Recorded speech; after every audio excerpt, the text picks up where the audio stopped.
Hello everyone, I am Professor Nancy Kansagra and we are studying the subject cloud computing. And in this subject we are studying about the cloud security. In previous session I already teach about how the cloud security works, why we need cloud security and how it is impacting in our life.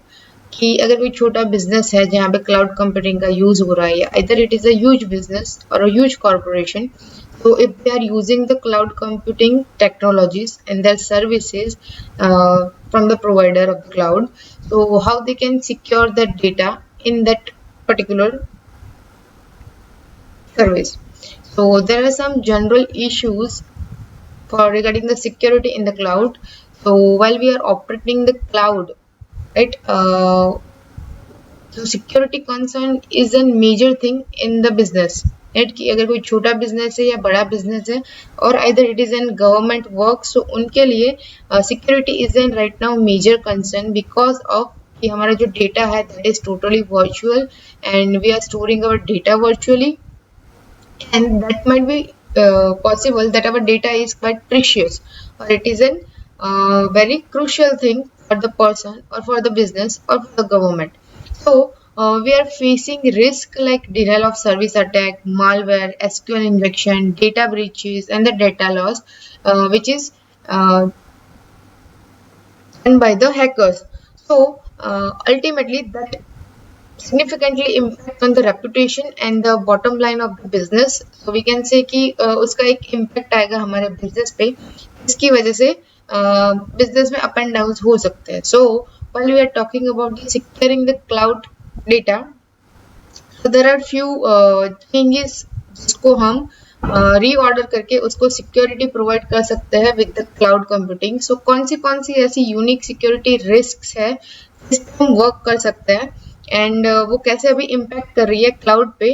So there are few list like 1 to 7 points are there: loss of the visibility, compliance violation, lack of the cloud security strategy and architecture, inside threats, contractual breaches, insecure application user interface, and misconfiguration of the cloud services. These are the things impacting our securities. So let's see it is in the detail ki how it works. So first one, it is the loss of visibility. So बहुत सारी companies ऐसी होती है जो cloud services का use कर रही होती है more than one multiple devices पे, और बोल सकते हो कि जो कंपनी है तो वहाँ पे डिफरेंट डिफरेंट डिपार्टमेंट्स होता है और माइट बी पॉसिबिलिटी कि कंपनी भी एक जगह से दूसरी जगह मीन्स मल्टीपल लोकेशंस पे है कि उसका ओरिजिनेशन कहीं और हुआ है और उन्होंने अपना सब ब्रांच कहीं और खोला है. So in that type of the cases they are using the cloud services, और जो दोनों अलग अलग ब्रांचेस है, अलग अलग डिपार्टमेंट है और उनके जो डिवाइसेस है वहां से वो सारा डेटा क्लाउड पे स्टोर करवा रहे हैं. तो उस टाइम पे अगर उन्होंने प्रॉपर टूल्स के साथ और प्रॉपर सिक्योरिटी के साथ अगर उन्होंने क्लाउड की सर्विसेज के साथ मर्ज अप नहीं किया होगा, so at that time it might be possible कि वहाँ पे चांसेस ऑफ विजिबिलिटी बढ़ जाता है जिसकी वजह से उनको उनके जो इंफ्रास्ट्रक्चर होती है मीन्स बिजनेस इंफ्रास्ट्रक्चर उस पर इम्पैक्ट आ सकता है. So without the correct process in a place, you can lose sight of the who is using your cloud services. So it must be secureable, क्योंकि जो डेटा है उसमें हमारा डेटा एक्सेसिंग भी इंक्लूडेड होता है, अपलोडिंग भी इंक्लूडेड होता है एंड डाउनलोडिंग भी इंक्लूडेड होता है. तो अगर उसको हमने सही से प्रोटेक्ट नहीं किया तो वहां पे डेटा लॉस का एंड डेटा ब्रीचिंग का चांसेस और रिस्क ज्यादा बढ़ जाता है, राइट. लॉस ऑफ विजिबिलिटी कि हम जो भी इंस्टॉलेशन कर रहे हैं, जब भी आप क्लाउड सर्विस के साथ मर्जअप होते हो उस टाइम पे उसकी इंस्टॉलेशन सही से होनी चाहिए. आइदर आप मल्टीपल डिवाइस में कर रहे हो, मल्टीपल डिपार्टमेंट्स में कर रहे हो और मल्टीपल लोकेशंस पे कर रहे हो. सो यहाँ पे हम सिक्योरिटी एनहांस कर सकते हैं. Second one is compliance violation, means कि हमारा जो भी डेटा है उसको हमने रेगुलेटरी कंट्रोल नहीं किया होगा और उनकी जो भी रिक्वायरमेंट्स है कि इतनी कंप्लायंसी कंप्लीट होनी चाहिए उस पर फोकस नहीं किया होगा. एट दैट टाइम पे माइट बी पॉसिबिलिटी कि वहां पे कंप्लायंस ऑफ वायलेशन का रिस्क बढ़ जाएगा. बहुत सारी कंपनीज ऐसी है कि उनका जो भी डेटा होता है, वो जो एक्सेस करते हैं, जो प्रोसेस करते हैं, जो उसको वो कैसे प्रोटेक्ट करते हैं, उन सभी का वो एक प्रॉपर रेगुलेशंस रखते हैं। And because of that regulation required your cloud providers holds to certain complaint credentials, की जो कंप्लेंट क्रेडेंशियल्स होते हैं पर्टिकुलर, कुछ उसके रूल्स एंड रेगुलेशंस होते हैं, if they are following that, so उनका जो ये कंप्लेंट्स वायोलेशंस का इशू है वो कम हो जाता है। And a careless transfer of the data to the cloud or moving to the wrong provider can put your organization in a state of the non-compliance, कि अगर हमने ये जो credentials है उसके, जो guidelines है उसको सही से follow नहीं किया होगा, and उसके अपोज में जाके हमने अग्रीमेंट पढ़े बिना, या तो उनकी जो लीगल प्रोसीजर है उसको ध्यान में लिए बिना ही हमने सारा डेटा स्टोर कर लिया होगा, तो इट माइट बी पॉसिबल कि उस अगर कोई कॉम्प्लेक्सिटी उस टाइम पे जनरेट होती है और वहाँ पे रूल वायोलेट होता है, तो कंपनी कुछ नहीं कर पाएगी, बिकॉज उन्होंने केयरलेसली वो डेटा ट्रांसफर होने दिया है, right. So it is an another security thing जिसको आप ध्यान में रख सकते हो। Third one is lack of the security strategy and architecture, means कि जो क्लाउड सिक्योरिटी रिस्क है वो इजीली अवॉइड नहीं हो सकता, नो डाउट बहुत सारे केसेस में नहीं हो सकता। सो जब भी आप सिस्टम को माइग्रेट कर रहे हो, आपके डेटा को क्लाउड के साथ माइग्रेट कर रहे हो और उसमें भी आपका ऑर्गेनाइजेशन इन्वॉल्व हो रहा है, मल्टीपल ऑर्गेनाइजेशन इन्वॉल्व हो रहा है, उनके ऑपरेशनल थिंग्स एंड उसके सिक्योरिटी सिस्टम की स्ट्रेटजीज को आप उस प्लेस पे प्रोटेक्ट करने की बात कर रहे हो, उस टाइम पे it is a necessity thing कि हमारा जो भी स्ट्रेटजी स्ट्रक्चर है या तो हमारा आर्किटेक्चर है हमारी क्लाउड सिक्योरिटी का, अगर वो सही से नहीं होगा तो it might be an problematic one, and उसको सॉल्व करने के टाइम पे प्रॉब्लम हो जाएगी। So the importance of the security first mindset when the moving to the cloud, right? So there is one company, Kinista. It provides free WordPress migrations to ensure your transitions to the cloud is both secure and avoid the prolonged downtimes। कि अगर हमारे system में data uploading जो हो रहा है वो अगर बहुत ज्यादा लेवल पे हो गया, मीन्स एक साथ बहुत ज्यादा डेटा फ्लड हुआ क्लाउड पे, राइट, तो उसकी वजह से इन सम केसेस आपके सिस्टम का जो डाउन टाइम होता है वो बढ़ सकता है। तो उसको सिक्योर करने के लिए और वो जो डाउन टाइम है उसको अवॉइड करने के लिए हम पहले से ही प्रिपेयर रह सकते हैं, और कुछ ऐसे स्ट्रेटजीज है, कुछ ऐसे आर्किटेक्चर्स है, कुछ इंफ्रास्ट्रक्चर्स है कि जो स्पेसिफिकली उनके लिए डिजाइन किए गए हैं to secure our data, to secure our system. हम उनको इम्प्लीमेंट करके हमारी सिक्योरिटी को और उनकी स्ट्रेटेजी को और एनहेंस कर सकते हैं।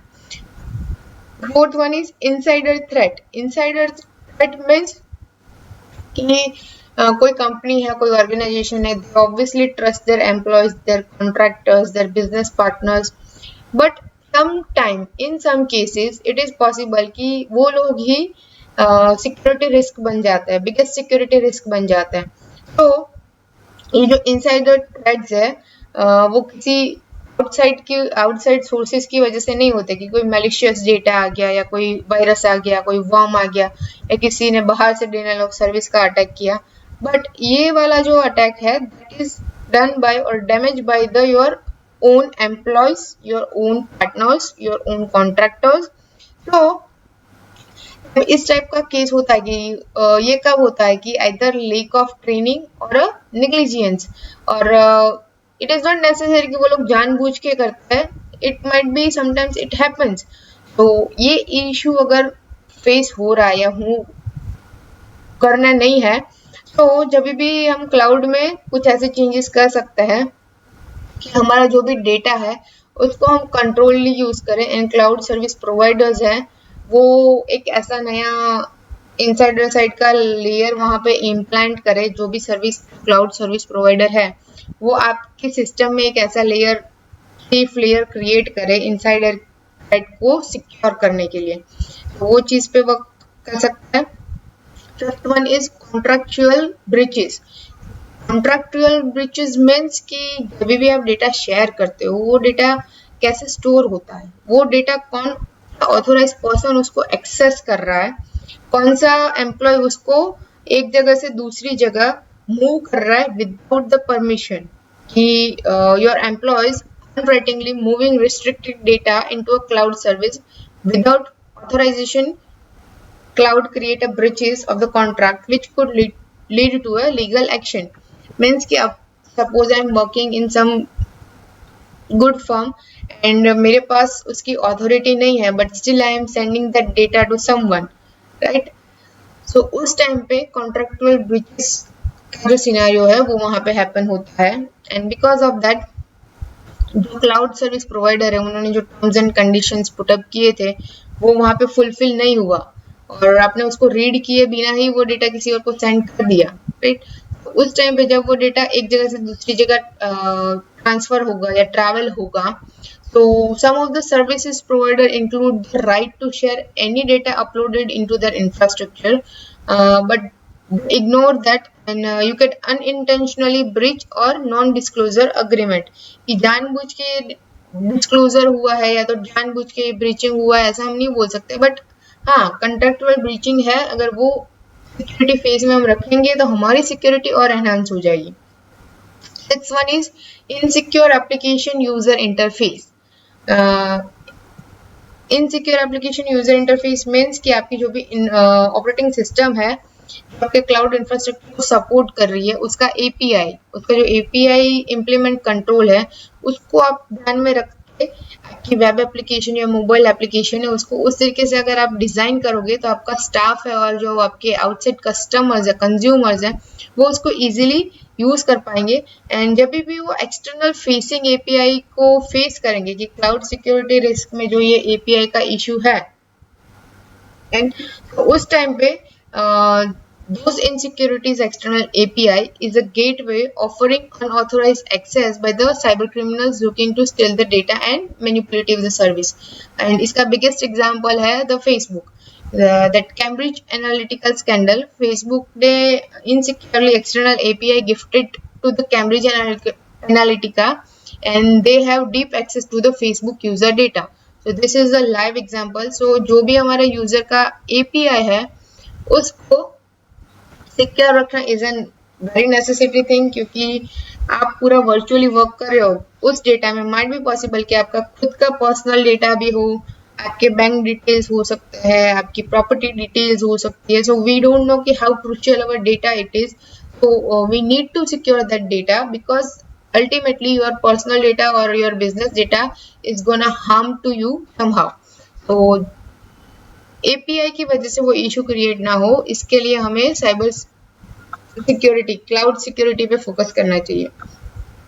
Seventh thing is misconfiguration of cloud services. So misconfiguration of the cloud services means कि there is another potential cloud security risk which is increase the range and the complexity of the service and that is growing issue. So ये जो misconfiguration of the cloud services है वो data publicly expose होना या manipulate होना या तो delete होना, right, without the person's authorization कि उसको बिना पूछे ये जो डेटा एक्सपोज हो सकता है या तो मैनिपुलेट हो सकता है या तो डिलीट हो सकता है. तो ये जो high sensitivity of the data होता है उनको सिक्योर रखना बहुत जरूरी है. तो अगर कोई मिसमैच डेटा है तो क्या करना चाहिए कि जो अनऑथोराइज इंडिविजुअल एक्सेस देते हैं उनको नहीं देना चाहिए और जो हमारा कॉन्फिडेंशियल डेटा होता है वो फोल्डर्स वो चीज़ों को सिक्योर रखना चाहिए और ऑथोराइज पर्सन के पास ही रखना चाहिए. तो ये 7 चीज़ें थी जो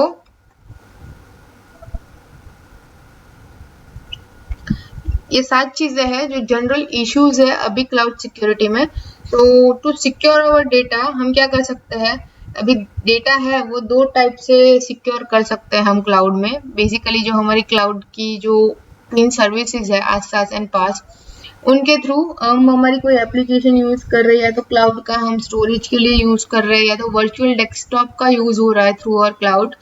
हम 2 तरीके से डेटा को सिक्योर कर सकते हैं. एक होता है डेटा लॉस पे जो सिक्योरिटी इश्यूज है, दूसरा डेटा प्राइवेसी पे सिक्योरिटी इश्यूज है. डेटा लॉस मीन्स कि किसी ने बाहर से इंटरनल थ्रेड्स डाल दिए, एक्सटर्नल थ्रेड्स डाल दिए, वायरसेस भेजा, वॉर्म भेजा, वो क्या हुआ external threat. Internal threat means कि आपके ही पर्टिकुलर ऑर्गेनाइजेशन के किसी पर्सन ने उसको हार्म करने का ट्राई किया. There is one more method void, कि उनके थ्रू भी हमारा डेटा लॉस हो सकता है। तो ये था डेटा लॉस के सिनेरियो कि जिसमें हम सिक्योरिटी प्रोवाइड कर सकते हैं। दूसरा है डेटा प्राइवेसी के रिगार्डिंग, तो वहां पे क्या क्या चीजें इंक्लूड हो सकती है, आपके रेगुलरिटी कंप्लेंट्स को आप इंक्लूड कर सकते हो, डेटा सॉर्विजिनिटी को आप इंक्लूड कर सकते हो, एंड डेटा रिमेनेंस को हम इंक्लूड कर सकते हैं। तो क्या क्या चीजें हैं कि इसको हम ध्यान में रखें तो हमारी जो ये क्लाउड सिक्योरिटी है उस पर हम अपने एंड से कुछ फोकस कर सकते हैं। तो first one is use a cloud service that encrypt. Means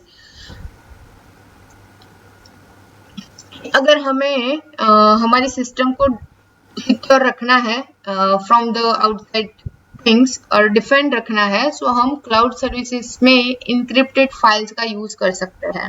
means अगर कोई फाइल हम हमारे क्लाउड में या तो हमारे कंप्यूटर से जा रही है तो उसमें इंक्रिप्शन लगा सकते हैं, एंड जो भी सर्विस प्रोवाइडर है, जो भी सर्विस एडमिनिस्ट्रेशन है, उनके बीच में ही वो इन्फॉर्मेशन रहेगी। थर्ड पार्टी उस डेटा को एक्सेस नहीं कर पाएगा, वो इन्फॉर्मेशन प्राइवेट ही रहेगी।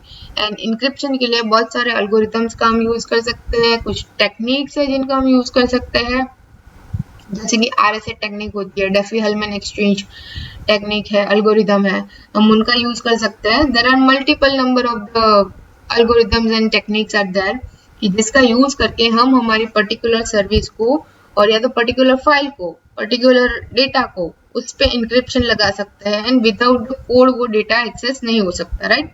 तो second one is read the user agreement. Means कि जब भी आप साइन अप करते हो, अभी क्लाउड सर्विस यूज करोगे सो ऑब्वियसली वर्चुअली आप साइन अप करोगे, तो जब साइन अप कर रहे हो उस टाइम पे आपको विदाउट फेल आपको पूरा अग्रीमेंट पढ़ना है, क्योंकि उस अग्रीमेंट में कुछ ऐसी इंफॉर्मेशन भी हो सकती है कि जो आपको नहीं पता है कि मेरे को ये सिक्योरिटी दे रही है, एंड आपने उसको परमिशन दे दिया बट आपने अग्रीमेंट नहीं पढ़ा, तो क्या होगा कि आप अगर उस टाइम पे वो इंफॉर्मेशन कहीं और शेयर करने जाओगे तो उसकी वजह से कुछ प्रॉब्लम ना हो, राइट। तो प्राइवेसी पॉलिसीज जो है उनका पूरा एग्रीमेंट हमें पढ़ना चाहिए, उसी के बाद क्लाउड की सर्विसेज का यूज करना चाहिए। And never ever install without reading an agreement while you are using cloud services, right. So इनकी पॉलिसीज को आप अपडेशन भी रख सकते हो कि वाया मेल अपडेट करवा दो, वाया अलर्ट या तो वाया मैसेज अपडेट करवा दो। सो हम अग्रीमेंट अगर पढ़ा होगा तो हमें पता होगा कि हमें इसकी सर्विस को कैसे यूज करना है।